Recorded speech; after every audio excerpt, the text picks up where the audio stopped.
We're here at Cedars-Sinai Medical Center in Los Angeles today with Dr. Wesley King, my neurosurgeon who performed microvascular decompression on my left trigeminal nerve 7 years ago. That's a fancy way of saying I had brain surgery.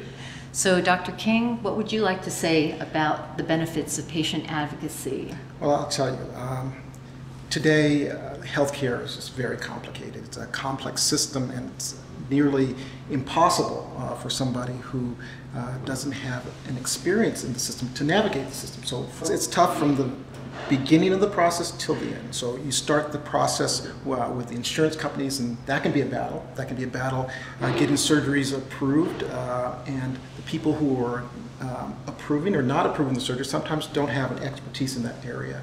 And frequently, somebody has to fight for the patient. Somebody has to really be an advocate to get that initial approval and then see them through the system, from the authorization of the insurance to the admission to the hospital, all the way to the discharge and the follow-up after the hospitalization.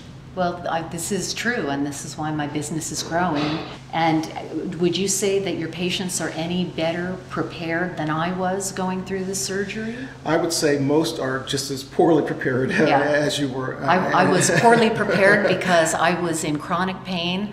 I was fighting an insurance company for coverage, and I was just miserable. And that's not the time when you want to have to be mustering up a lot of energy to fight on your own behalf. So and also fighting up the courage to undergo the brain surgery, and especially when you don't know nothing about it. So patient advocate comes into play. Somebody, perhaps a patient who's had a similar procedure or the same procedure, is often very helpful in guiding you through what to expect from the experience.